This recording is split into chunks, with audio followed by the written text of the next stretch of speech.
I've played the beta of Monster Hunter Wilds, and I gotta say, I didn't really like it. By far, the biggest change to the core combat of Monster Hunter is the new focus mode. It allows you to pivot your character into the direction you are aiming. You can even change direction in the middle of combos. Effectively, the commitment of each attack was significantly reduced because of this addition. Only the timing and position of your character matter. The directional component can be changed on the fly, if you messed it up. You can probably tell by my description of this mechanic that I do not like it. Focus mode removes a ton of depth from the combat. It's a much simpler action game when you use it. Hunts used to have very explosive moments where you pulled off something amazing, predicting a monster's movement 2 steps ahead, and being in the right position to pull it off. A lot of skill was expressed in those moments, which made it satisfying to chase after them. However, in Wilds you can just aim the camera at the monster and you're not really going to miss many attacks. If the room for error is close to 0, then there is also barely any excitement when you pull it off. The game is telling me that I'm playing good, because every hit lands and the monster is dying. But I'm not really feeling that. It feels more like autopilot, and I'm just a passenger. The gameplay in the beta wasn't all that fun for me. From the monsters available, none of them seemed equipped to deal with the huge power jump our hunters gained from focus mode. You can just kinda dance around them and keep attacking non-stop, because you don't need to spend time on repositioning.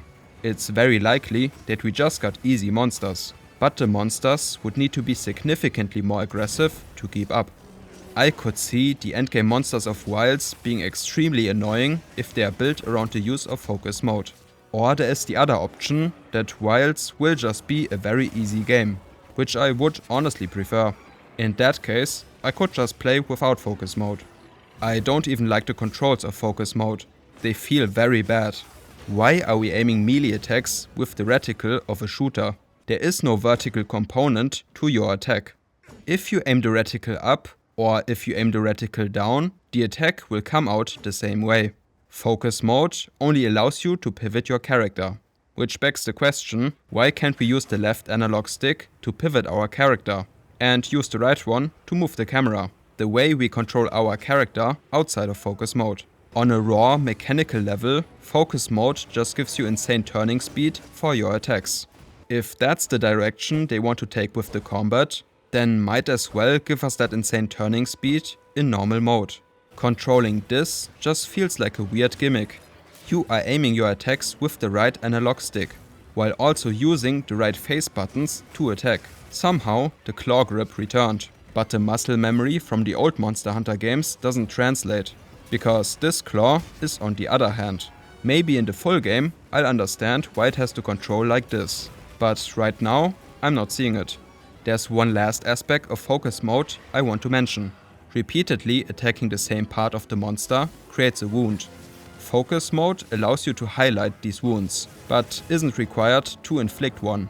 You can then do a focus strike on the wound, which locks you into a special attack that almost always seems to stagger the monster. I like this use of focus mode.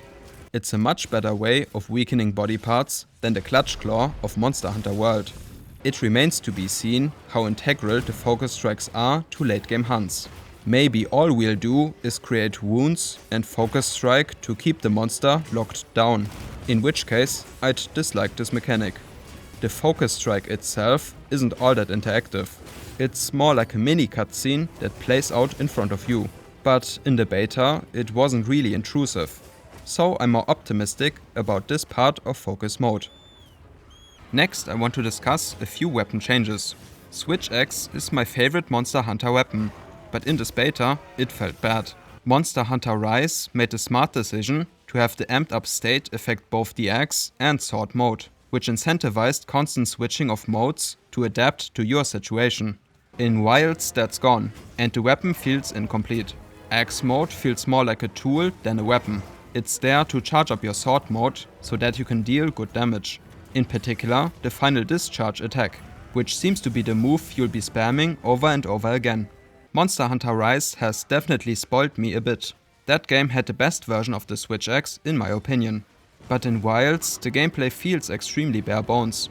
You're just following a flowchart. Get Power Axe mode, charge up your sword, amp up your sword, spam Final Discharge until empty, repeat. Both modes gained new counterattacks, which I'm neutral on. It definitely helps the weapon, because it feels so lacking otherwise, but I don't think it's a perfect match for the Switch Axe. If every weapon just gets counters to keep up with the monsters, then it's gonna feel like you're playing variations of the long sword. Switching between modes is what makes the Switch Axe unique, and in my opinion, that's the direction the weapon should take. Making both modes strong and useful for different situations, and incentivizing the use of morph attacks. I really hope the rapid morph skill from Rise will be back for the full release. Otherwise, I don't really see myself enjoying Switch Axe. As a final point on this weapon, it also felt like sword mode drained way too fast, and axe mode didn't charge it up fast enough. But that could be an issue limited to the beta. With proper gear crafting and builds, it might be better. Sword and shield is now very weird. The new charge chop just seems like the best attack to use all the time. We used to spam Perfect Rush over and over, but that at least required some timing. Perfect Rush is now pretty weak. Charge Chop on the other hand is so simple to use and so damaging, you can just kinda spam that the entire hunt.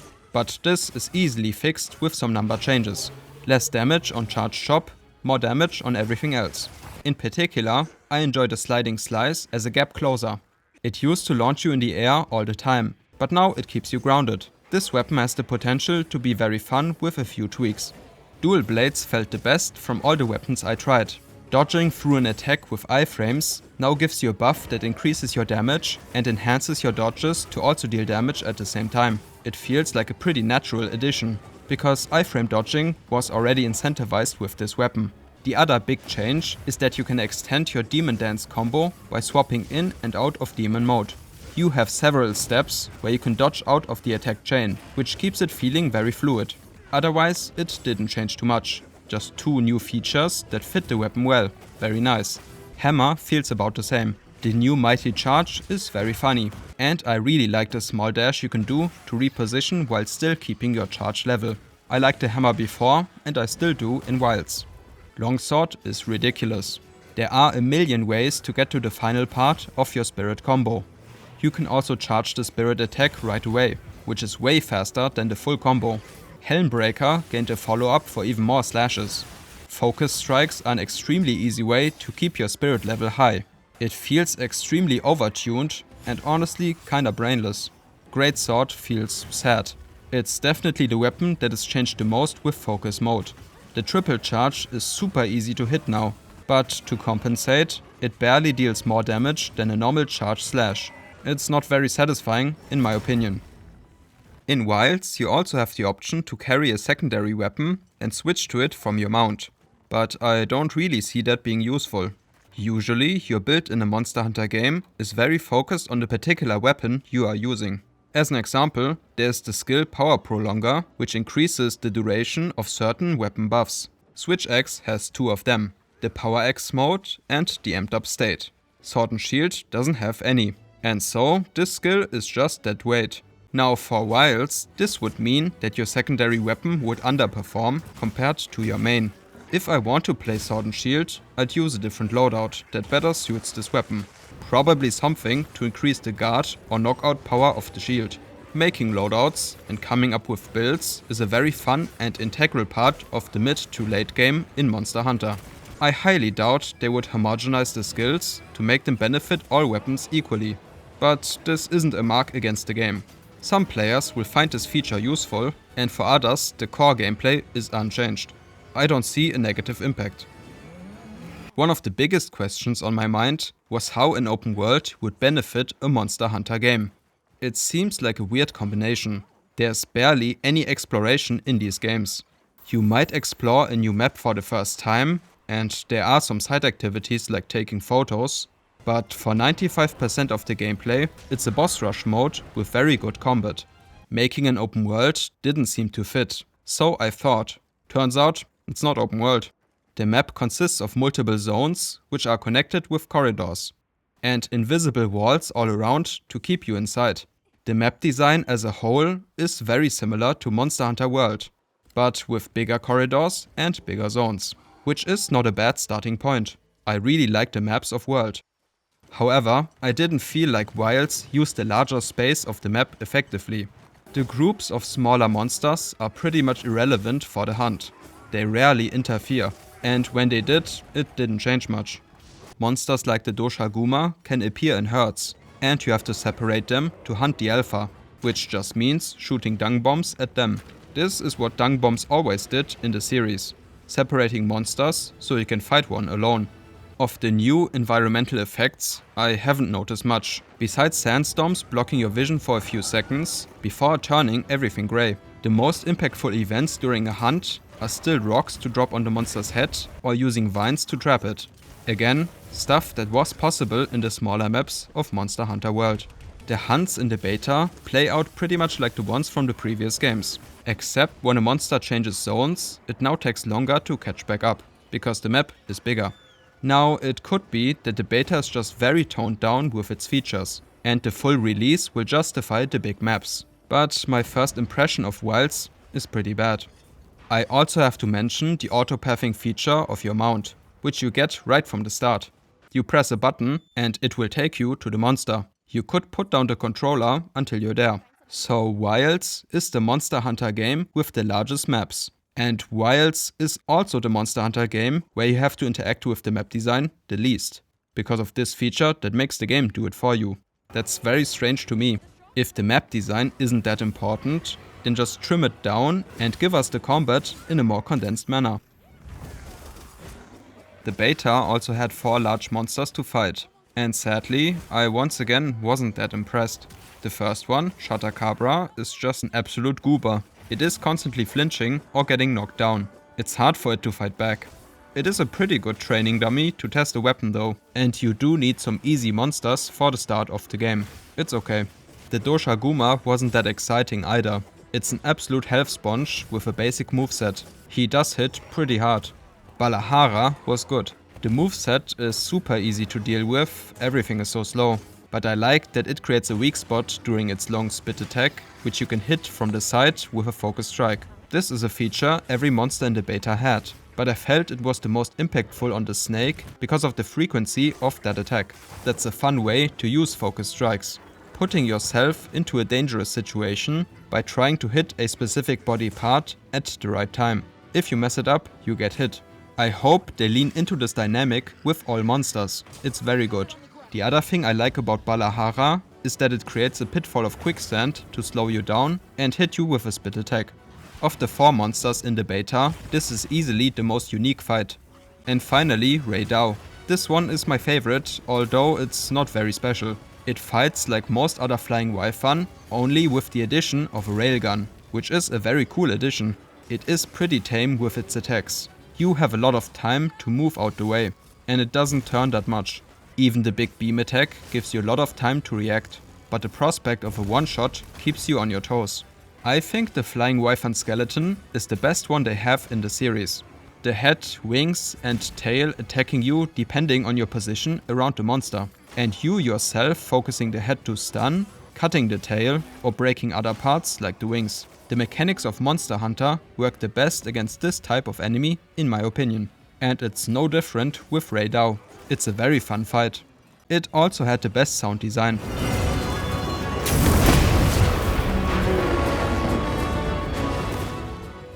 I also want to talk about the performance of the beta. It ran really bad and looked very bad. The graphics settings did not change the performance at all. Probably because the CPU is the one getting grilled, trying to simulate all the stuff happening far away on the map. That's my guess. But like I said, I haven't noticed those things actually impacting the gameplay much. I tried all forms of frame gen. I updated and downgraded my drivers. I suspected that the volumetric fog was killing the performance, because that was the case in Monster Hunter World. But you can't disable it, only turn it to low. Turns out you can disable it by going into the config file, changing 2 lines from true to false, and making the file read only. This was the biggest performance improvement and also made the game look better. After all the tinkering, the best version I arrived at had 1/3 of the FPS in Monster Hunter World, while also looking so much worse. Now, this is a beta version of the game. A lot of things could change. The devs claimed that the ghosting of FrameGen will be better in the full release, but I can only comment on what I've experienced, which was just terrible. Finally, I want to mention some shorter topics. I don't like the art direction of this first map. At worst, it's a full-on grey screen, and at best it's various shades of brown and yellow. But we did see some other maps in the trailers, which looked better. The Windward Plains seem to be the flagship area of the game though, and they are not really putting their best foot forward, in my opinion. The option to get on your mount after being knocked down is a strange mix of being extremely powerful while also being kinda unreliable. When you're flat on the ground, you are fully invincible for a long time in Monster Hunter. You can request a pickup from your mount in that position, which will give you very high speed and the option to heal on top of that. Going from the safe position of invincible on the ground to the safe position of healing plus high movement speed makes it pretty hard to die if it wasn't a one-shot, but your mount has to physically get to you, which means the timing of the pickup can vary. So I can see some situations where you might get knocked off the mount again, because it comes to you too late, and things have changed in that time frame. It feels like Wirefall from Rise, but stronger and less reliable. I don't really like using it. The sound design and visual feedback of your hits felt pretty lacking across most weapons in the beta.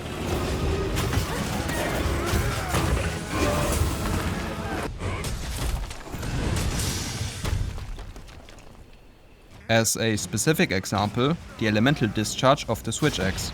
In World it has this nice deep boom sound effect for the explosion. In Wilds it just kinda fizzles out. The option to skip the end of quest timer if every player agrees is a very nice quality of life addition. I like that we can equip both male and female armor. They are often vastly different, so you can pick and choose the different parts you like. There are some efforts to make the questing process more seamless in Wilds. Your handler will follow you around so you can accept quests, and you can just attack a monster in the wild enough to start a quest. I'm a bit skeptical of how that's gonna work out though. Attacking a monster in the wild doesn't strike me as a thing you are going to do very often. Usually, in Monster Hunter you have a specific goal. Making progress by doing the key quests or hunting a specific monster to get the equipment. So you'll want to post quests instead of just hunting the next best thing. Starting a quest has a loading screen and puts you at whatever camp you pick. The hub area, now being a part of the map itself, didn't really change much from what I've experienced. If you're playing multiplayer, it works exactly like it did in the other games. Start a quest in the hub, loading screen, complete the quest, loading screen back to the hub. Repeat. So, in conclusion, I have to say that the beta has reduced my interest in buying the game. I wish I had better news to report, but I just didn't really like what I saw. The main thing is the gameplay. The world design, focus mode and weapon changes give me the impression that I'm going to prefer the combat of previous Monster Hunter games. The combat in Wilds seems like an iteration of world combat with a few changes I don't like.